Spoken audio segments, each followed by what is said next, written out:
Subscribe to Mark Tutorial YouTube channel and press this bell icon so you can stay updated with latest videos.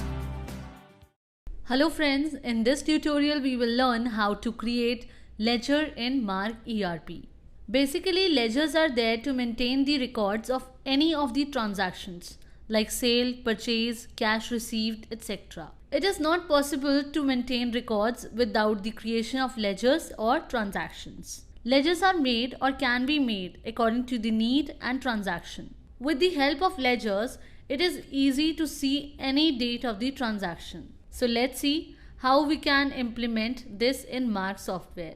For which we will go to Masters menu, then enter on Ledger Master option. So as we will enter on New Ledger, window of Under Group will be displayed in front of you. From where you will select that group under which you want to create the ledger. From here, you can create sundry debtors, means your customer, sundry creditors, means your suppliers, accounts head like expenses ledger, assets ledger, liabilities ledger, MR master. Means you can create all other heads apart from items, sale and purchase. So we will create ledger for customer, for which we will select sundry debtors from here. So create ledger window will appear in front of you, where the first field is ledger name. Here ledger means you are creating ledger for your customer. So you will mention customer name, and if you are creating ledger for your supplier, then enter the supplier name. So now we are creating ledger for your customer. So we will mention the customer name like Om Distributors, press enter. Then next field is station, means from where your customer belongs. What is his location? Mention the name of that location here. Then is accounts group, which we have already mentioned in the beginning only, that for whom we are creating ledger. For customers, so here sundry debtors is shown. Then next option is balancing method. So you can see three fields are highlighted in this drop down. Bill by bill, FIFO base, on account. Bill by bill means the creation of outstanding of the party will be bill by bill. Means when we will receive the payment from this customer, then against which bill the payment is coming. That window will be shown to you there, and it will also maintain the outstanding bill by bill. After this, next is FIFO base. In this, it will also maintain the outstanding, but when you will receive the payment from this party, then it will not display any window there, that against which bill you have received the payment. Then here, whichever is your first bill or second bill, that will be maintained by software according to the FIFO base. Third option is on account. In this, it does not maintain the outstanding of the party, and when you will receive the payment from the party, then it will not display that against which bill you have received the payment. So you have to see in the ledger of the party only that how much amount you want to take from that party. So we will take bill by bill here, press enter. After this, next is opening balance. If we want to take money from the party, so we can mention that amount here in opening balance, and you can choose from here that your amount is in debit or credit. If it is our customer, then we will mention the amount in debit, and if it is supplier, then in credit. Now we will press enter key. After this, next field is mail to. You will see that software has automatically picked that name only which we have mentioned in ledger name as a ledger, because when we create its bill here, then software prints the name which was in mail to. That will be displayed on the top of the bill. Then we will press enter key. Next is address. Here we will mention the address of the customer. Then we will mention the PIN code of that area of which your customer belongs. Then we will press enter.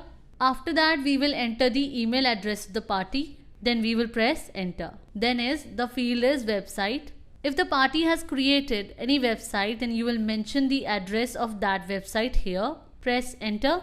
Then mention the first name of the contact person like Harshit. Then press enter, and here enter the last name of the contact person, that is Kumar.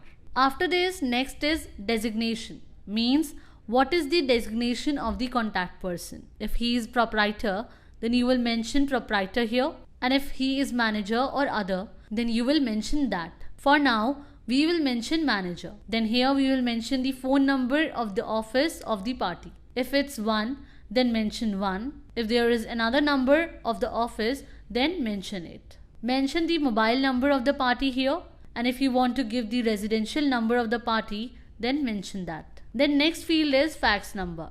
If there is any fax number of your party, then enter that here. Then next is freeze up to, means you will mention that date here till when you want to freeze the ledger of this party. Whichever date you will mention here, then you will not be able to do modification in the ledger before that date. Next is narcotic schedule H item billing. This field is also compulsory for our pharma trade. Like there are some alcoholic influence medicines in pharma for which drug department has made different schedules. So you can set here that if you want to do the billing of different schedules of the drugs or not. Then is DL number, means drug license number. If your party has the drug license number, then you will mention that number here. And one thing you will take care of, if your party is not a pharma, then you can disable this field from setup. Then is expiry. In this field, you can mention the expiry date of DL number. Next field is GST heading, means you will select that for which party or supplier you are creating the ledger, that is local or central. By default, this field is set at local.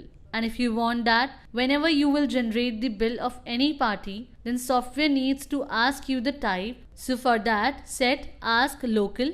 If party is local and if it is of central, then set ask central.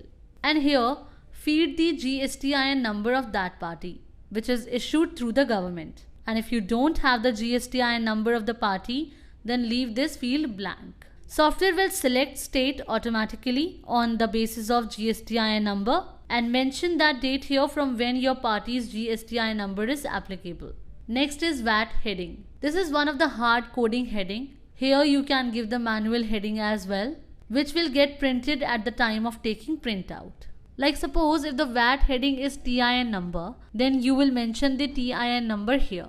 And if there is VAT number or TIN number of the party, then mention it here, and here mention its expiry date. Similarly, we can use these headings and can change it manually according to our requirement. And if you take any other trade, then there is no need to feed all these headings in it. You can leave them blank or can disable it from the control room. In case of pharma only, you need to mention all these headings. Next is IT PAN number. The use of it is that suppose if your party is doing billing in cash, like 50,000 or more than it, so for that, IT number means income tax PAN number is compulsory. Government has made it mandatory, then you will enter that PAN number here, then it will be printed on party's bill. Otherwise, you will skip this field. Then is e-business code. For this, you can see our tutorial Collaborative Commerce.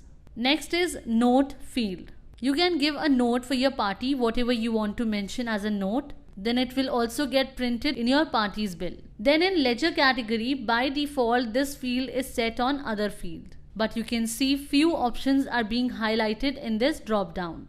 Like if you are creating ledger for your retailer, select retailer here. If you are creating ledger for stockist or distributor, then select it from here. Or if you are creating for any other, then let it be other. Then is color. By default, this field is normal. You can choose color for the ledger of your party. Like suppose your party purchases more from you, gives more benefit to you, so you can mark it with red color or can choose any color according to you. Or any party who gives payment late, make issues to give payment or borrow the goods, so you can define any color for that particular party. Then is state. Software picks the field automatically. When you feed GSTIN number of the party in GST field, software will select the state of your party on that base. And if your party is unregistered, then press N in that case. So this window will appear in front of you and you can select the state of this party. Country will remain India by default. Then is ledger type. If GSTIN number of the party is mentioned, then this field will remain registered. Otherwise, you can see there are few options that you can select according to you. Like if you are UIN holder, then you can select your category. If you are unregistered, then you can take it, etc. And suppose you have not mentioned ledger number of the party in GSTIN number, means that party is not registered and you have left it with register by default. Then software will check it in the system with GST number. And if your party will not be registered, then software will take the ledger of party as unregistered automatically. Then is hide. If you want to hide ledger of the party from the user, then you will do it yes, otherwise no. So friends, in this tutorial, we have learned that how we can create ledger in Marv ERP. Thank you.